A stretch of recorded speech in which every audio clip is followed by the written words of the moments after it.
Hello, I'd like to introduce you to Swimming Pool Services. My name is David Thompson. I'm the second generation owner of Swimming Pool Services. My father started our company in 1967, and he had a vision of making it easy for people to enjoy a personal resort in their backyard. And so my dad focused on basically making it easy on the construction side. So basically making it so that a client didn't have to go out and hire multiple contractors to get to the end result of wanting a personal resort, a vacation spot in their own yard. We'll help you out with that from design all the way through finished landscaping. And along the way, we'll make it easy for you. In addition to that, we found that we also need to make it easy for you to own a pool. And so we also focus on that, on the ownership experience, and have found ways to make that easy as well.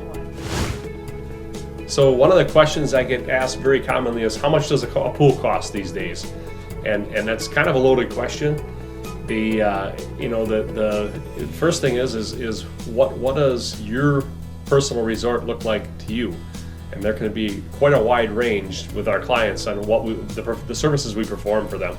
But what I can tell you is that an average project for the pool, paving, fencing, utility connections, permits, obviously the installation, and the average amount of options, our projects will start in the neighborhood with a concrete pool deck of around $110,000 at this point, and go up from there.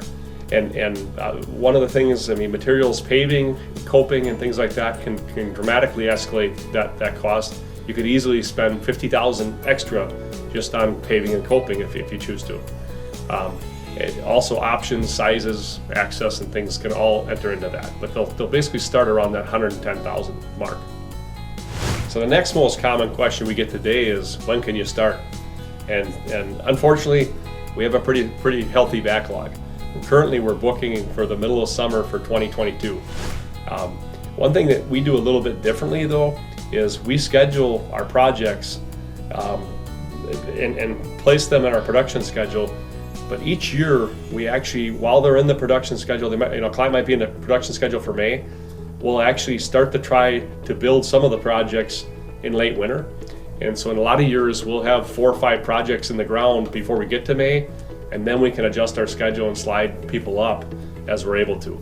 Obviously, this is dependent on the weather. If we get a polar vortex in those years, we don't get a whole lot accomplished. But it's a great way to help us put more smiles on more people's faces, and also keep our team that do a great job working as long as we can. And so generally, our main production schedule is from May to October, but we'll generally work on trying to build a few projects outside of that schedule just to lessen the backlog a little bit. So another very common question is kind of, what's your process what's a client's process to find out if we're a good fit to help them with a project? So, and our process is vastly different from other people in our industry in this area. We tend to try to do a lot more legwork or homework ahead of time before actually coming out to the site. And so the way we start this is we ask you to take a few minutes and kind of fill out what we call our dreams checklist on our website. And basically what that does is that gives us scope, or kind of an outline of what you're looking to do for the project, so we can understand that and understand if we're a good fit to help you with that. The next step in that process is what we call a code search. And what we require of you for that is for you to get us a copy of your plat of survey from the property. And what we can do with that is we basically can take and determine what the rules are to do a project on that site.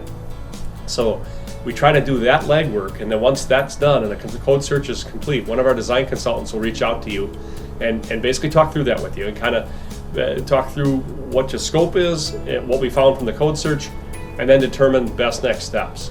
And so once we kind of have determined that a site visit makes sense, we'll schedule a time to come out and see you. We'll spend some time with you. We've got a client questionnaire we work through there. Once we get done with that step, our next step is being to a point that we can basically give you kind of a preliminary budget for the project, and then decide if it makes sense to go through into a design process.